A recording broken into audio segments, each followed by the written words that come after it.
Ay, nag-record na yun.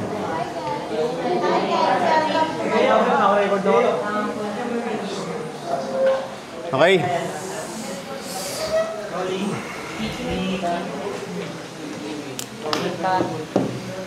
Okay, today I'm going to discuss the introduction to consumer behavior. Okay? Yesterday, I explained why we need to study the consumer behavior because why? Because we want to create, modify, adjust, align our product or services to the need of consumers. Okay? That is our objectives. We must study our consumers. Great examples ito is, perfect examples ito is the McDonald's company. Okay? Before they enter the Philippines, they study our behavior, the Filipino consumer behavior. So that's why they adapt our taste, our flavor, for enable to them na magkaroon sila ng to be ang product nila maging marketable. Okay? They will succeed in our market. So that's the reason why we need to study our behavior, consumer behavior. So in fact, we are all consumers. Okay? So today, I'm going to discuss the consumer behavior.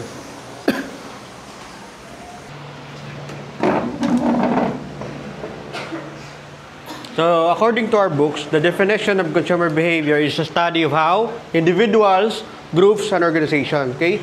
These are the different type of buyers, okay? Individuals or persons. Groups, these are formal or informal groups. When we say informal groups, these are the groups that are not organized, okay?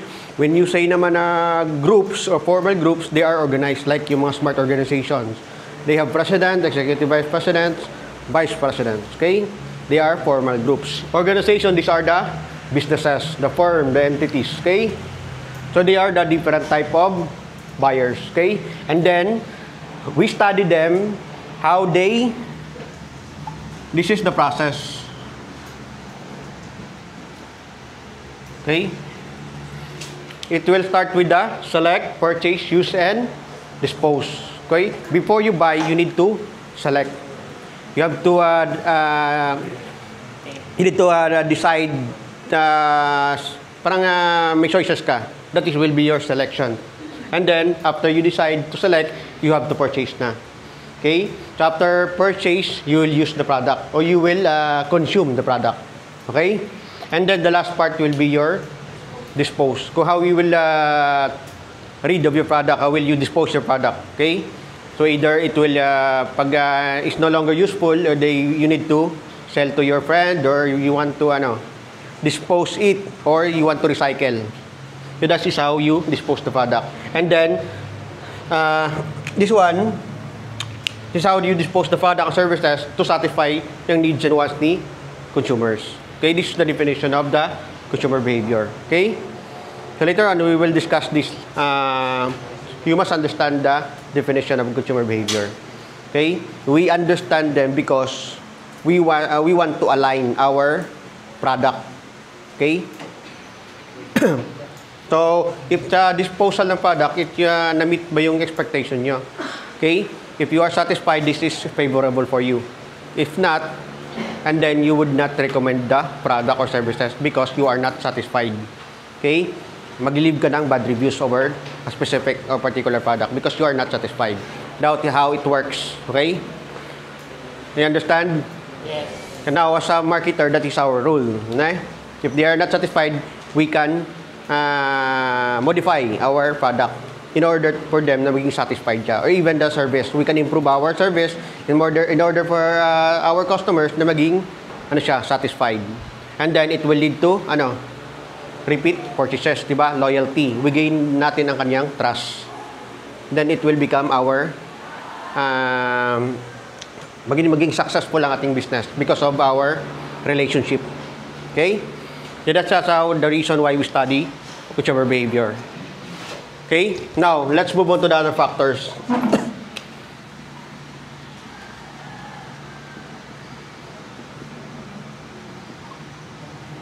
Okay. So there are several factors that can influence our consumer behavior. So it is internal or external factors. Okay? When we say internal factors, these are inside the consumer. Okay? Inside the consumer. So try to imagine I'm a consumer. Okay? In fact, we are all consumer. Yeah? When we say internal, these are inside the consumer. When we say external, these are factors that surround the consumers. Okay? Now, one examples. Factors is sociological factors. Okay? These are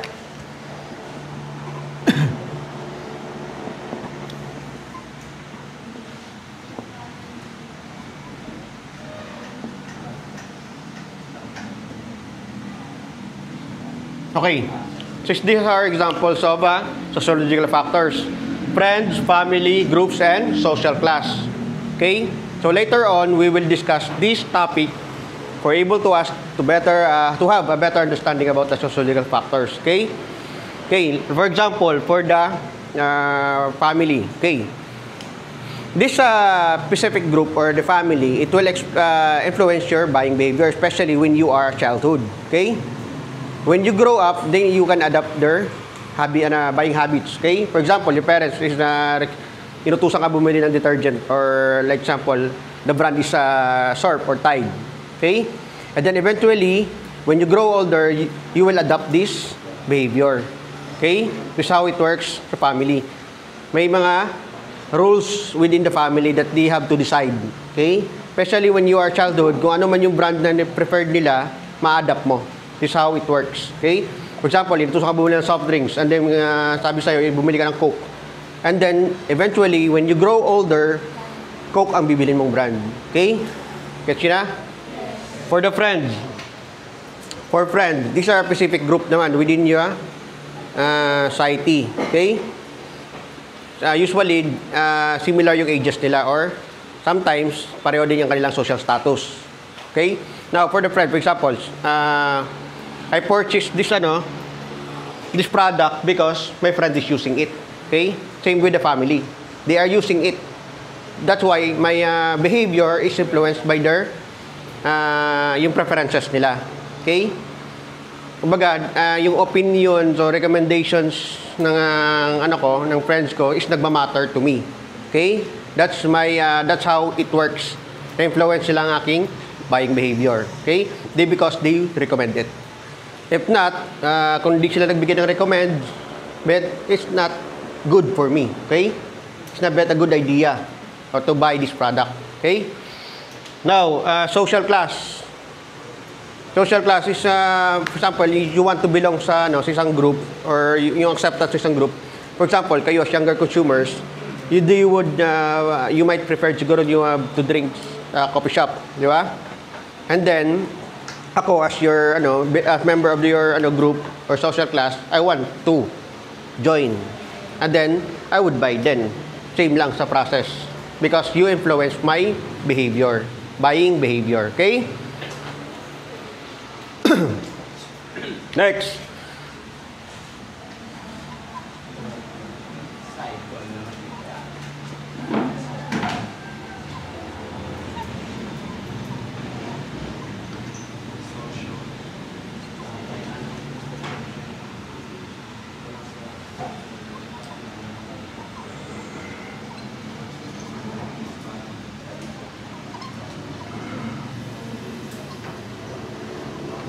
Okay. Example of psychological factors is motivation, perception, values, beliefs, personalities, attitudes. Okay? Those are within the consumers. Okay? Those are within the consumers, psychological, within. Okay? Now, these factors that can influence your buying behavior. For example, motivation. So right now, you feel hungry, di ba? So your motivation is to buy something like food para ma-fulfill yung needs mo. That is motivation. Okay? Perception naman. The perception is different. Okay? So we have different perceptions. We respond to a certain product differently. Okay? So for example, this brand, okay? Apple. So my perception for this product brand is elegant. Okay? But in your perception is different. Okay? So, yes, expensive. One of your perceptions. Okay? Another perceptions. Necessary siya for you. Kasi you are a student lang. Okay? That's the difference. So, we have different perception. How we interpret the brand, the information, that is our perception. Okay? Next, personalities. Personalities class is also one of factor that can influence our buying behavior because we want to reflect our personalities on the product, towards the product. Okay? For example, I'm an outgoing person, so I would prefer yung mga brand na like yung mga Nike, Adidas, like that. Okay? Because I want to reflect my personality on that certain product. Okay? For example, ako naman is sporty person, so I would prefer that brand. Okay? So same with you.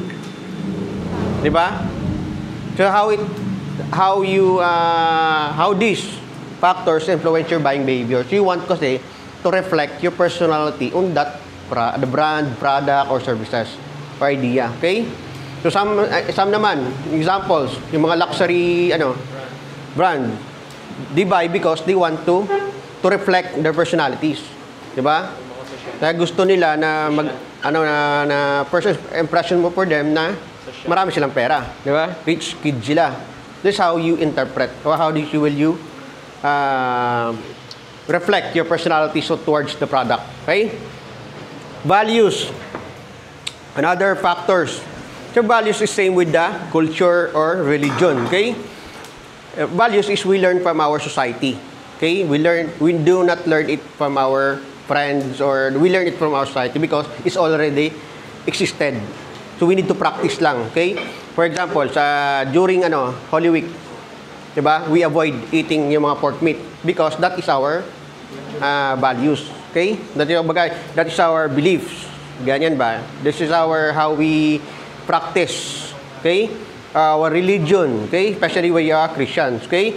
Sa mga Muslim country, they have also the same. They have beliefs. Okay? So, some religion kasi they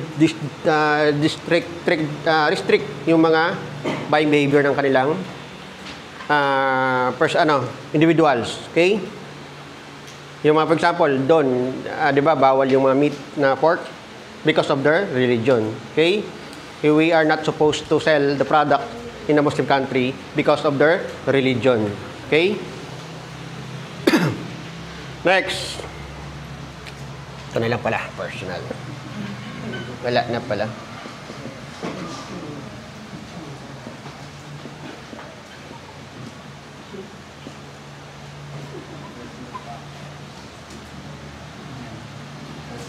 Okay.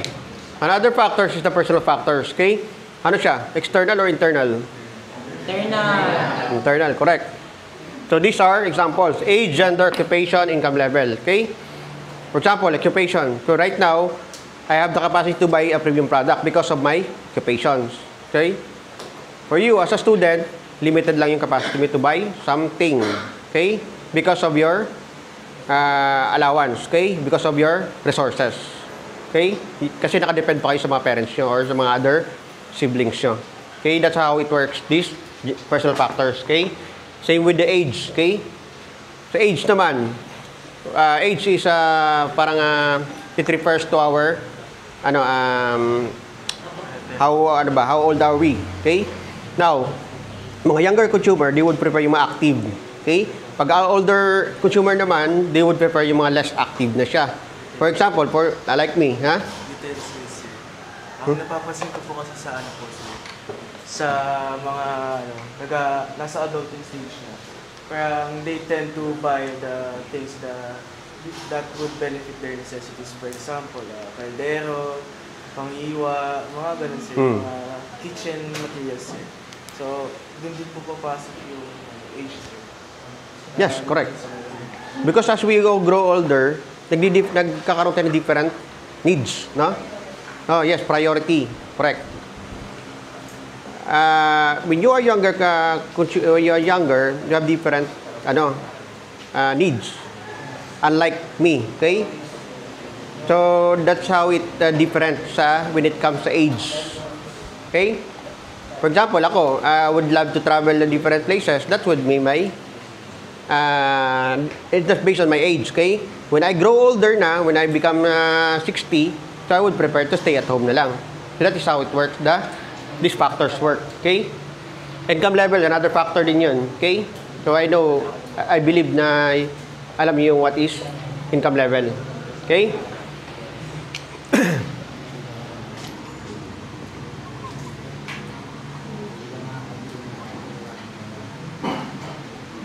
Next is situational factors. Okay? Do you have any idea what is situational factors? Yes. I think situational factors, these factors may be broad since for me lang po sa understanding ko. Situational factors, kapag may kailangan na pong bilhin na hindi na po kailangan ng proper planning. So, for example po, wala akong dalang, sabihin na natin, nag-practice kami for BD. Yes. And I don't have any extra t-shirts. So, situational factors, doon papasok rin. Pag kailangan ko ng extra t-shirt kasi alam kong pagpapawisan ako. Yes, correct. That is situational factors. Okay? It will depends on your, baga hindi mo siya expected, but it will happen. Okay? For example, inflation ngayon. Inflation. Okay? So, we expect yung prices, it will go higher. Okay? Now, you would prepare yung mga cheaper lang. Okay? Like for example, sa gasoline, mas mataas yung gas today, yung price niya.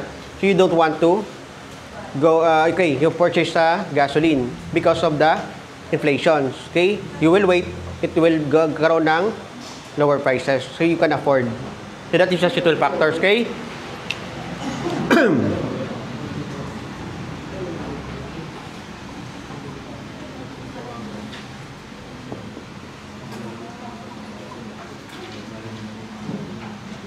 Okay, these are examples of the situational factors.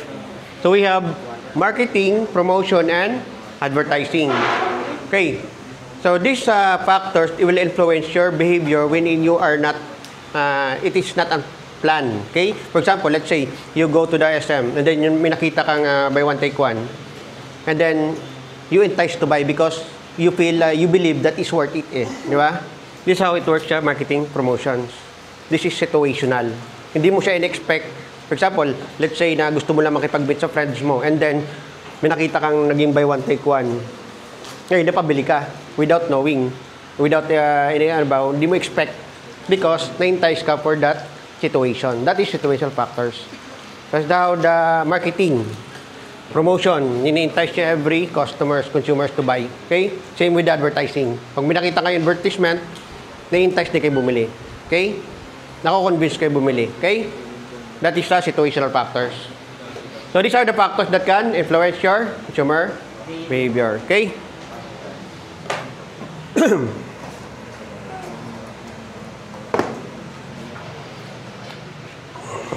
So,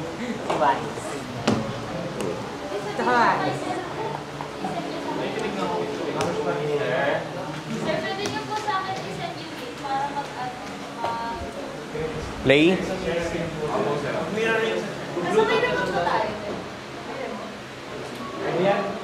Pwede yan, Clay.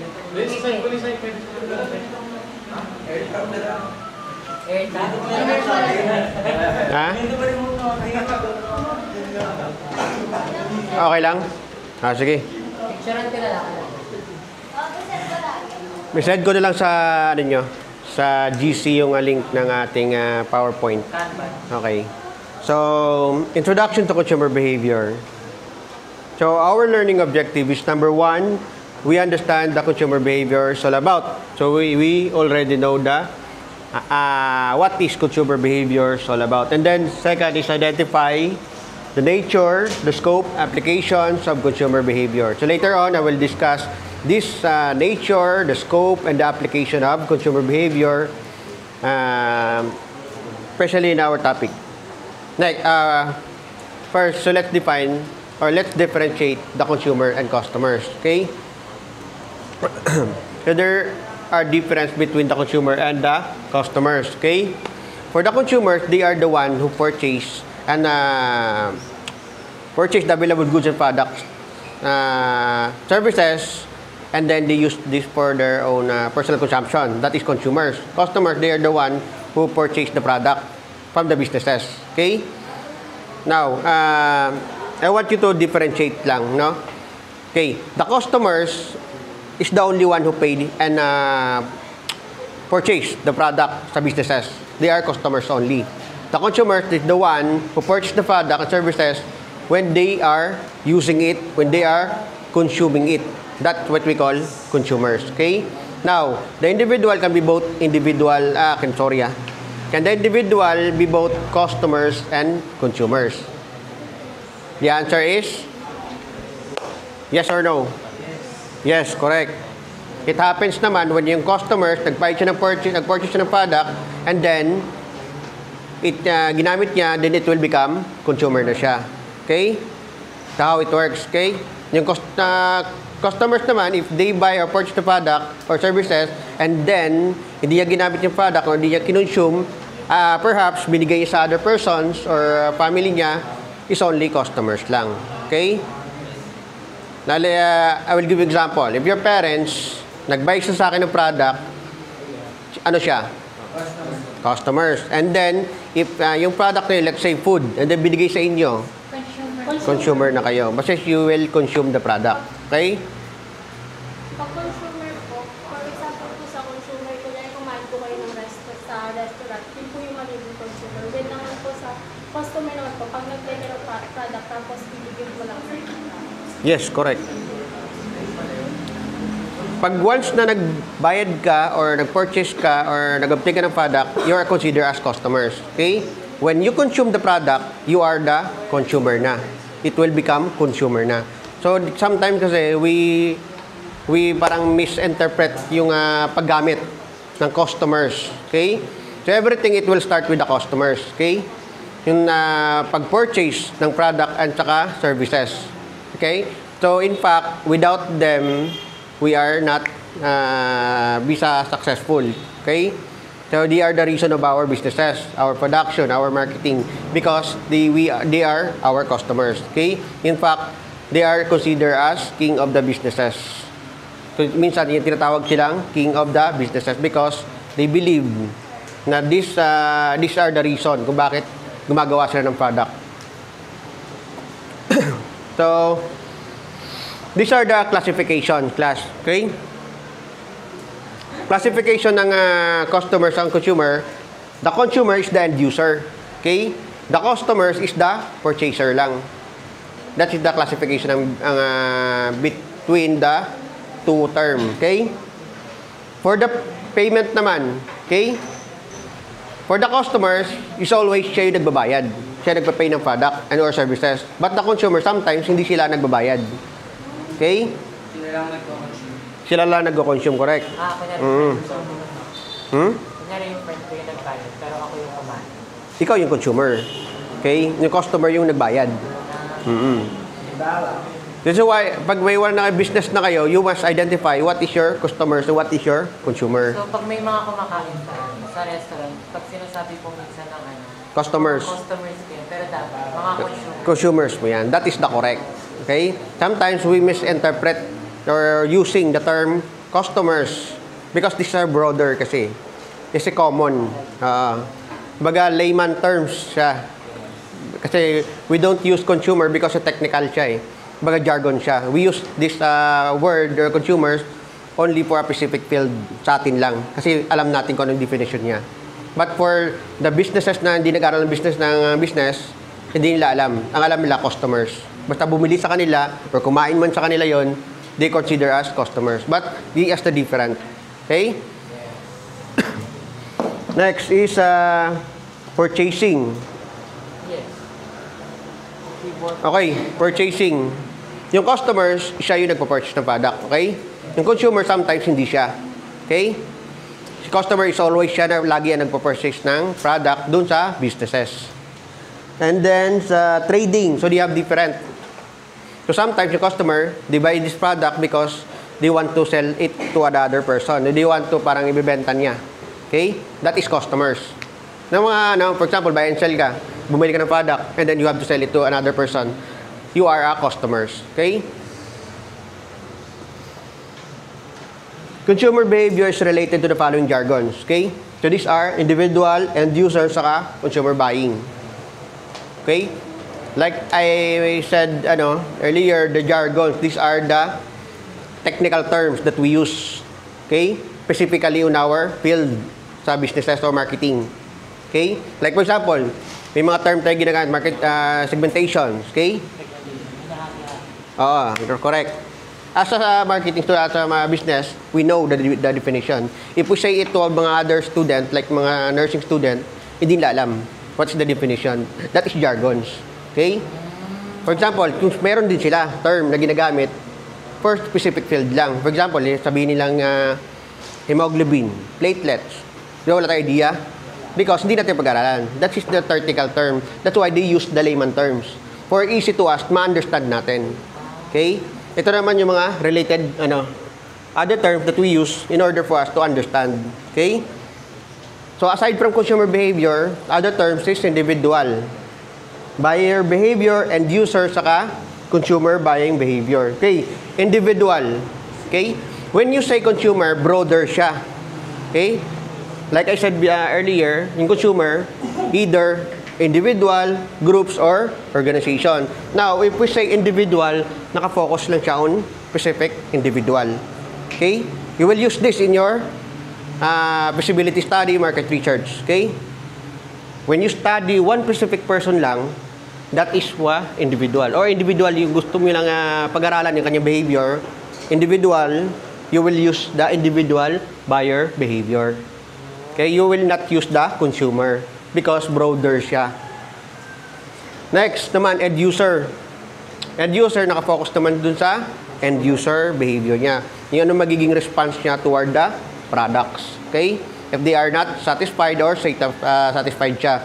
If it's favorable for your business or unfavorable naman siya. So that's how it explain this end user behavior. Okay? Next naman, consumer buying behavior.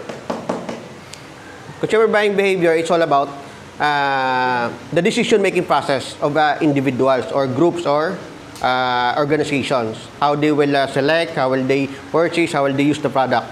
This is the right term to use. Okay? Consumer buyer behavior.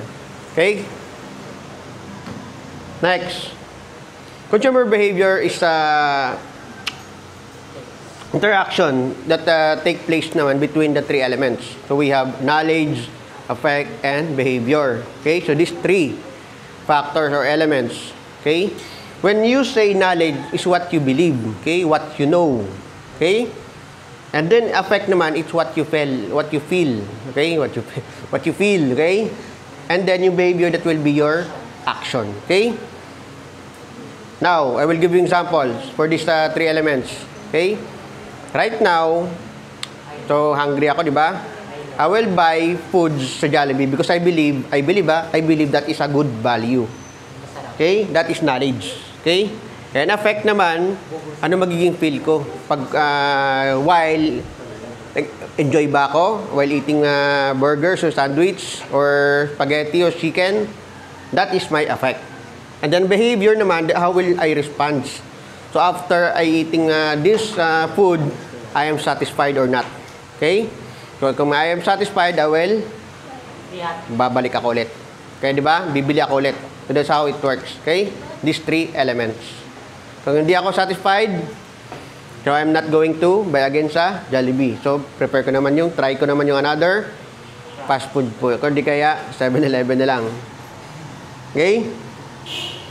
Now, consumer behavior decision-making process is a step-by-step. Kumbaga, hindi siya instant action. Okay? Especially when you are buying an expensive product. Okay? We don't want to maging feel na regret about what we buy. Especially on the expensive items. Okay? For example, bibili kayo ng phone. Smartphone. Di ba pinag-iisipan nyo muna before you buy? Okay? You don't buy na biglaan lang. Diba? You have to, mag-gather ka muna information about this product. Okay? That is the process. Okay?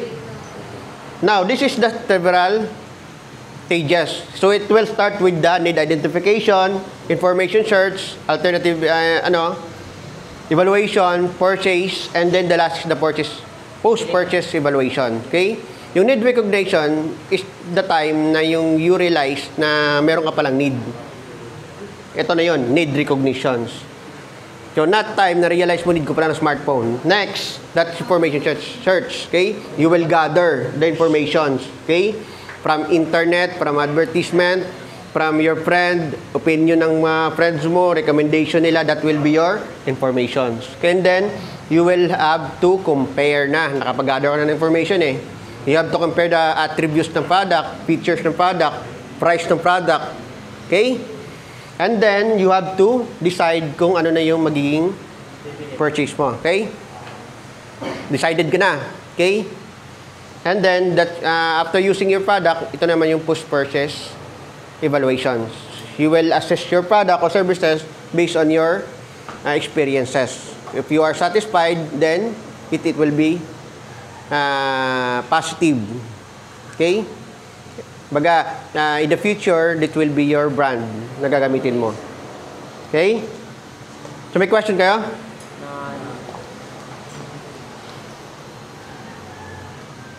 So, next, definitions. Another definition of consumer behavior. So, it may be defined as the interplay of forces. So, that take place during the consumption process within the consumer self and his environment. So, the idea of interplay forces is it a continuous interaction. So, like I said before, this is not only one factor that can influence the consumer behavior. There's another factor pa. Okay? For example, let's say you are motivated to buy food.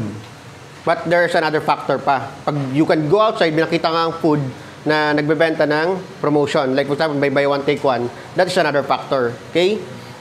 How it, your mental ba, internal, namimit niya yung mga external factors during your entire consumption process. This explains your interplay forces. Okay? There will be a continuous interaction between your mental, internal, and the external. Both internal and external. So, nag-meet sila. Pag nag-meet sila during your consumption process. Okay? Next, another definitions. So, is both decision-making process and a physical activity that individuals engage in when evaluating, acquiring, using, and disposing of goods and services to satisfy one's needs and desire. So, this process begins with pre-purchase activity and ends with a post-purchase activity or experience. Okay?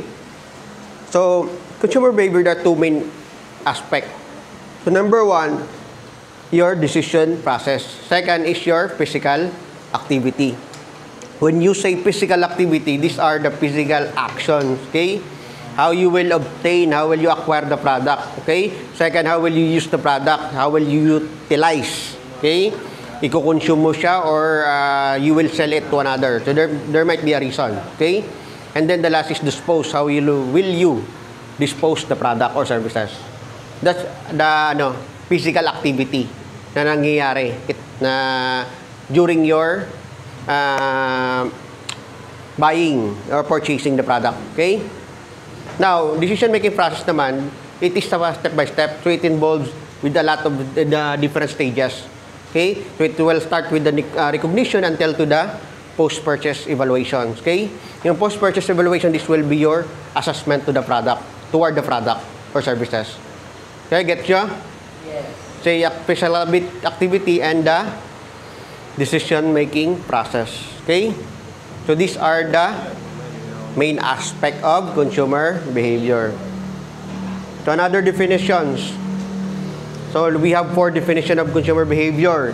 So the process which deal with the various stages individual goes through prior to the acquisition of certain goods or services.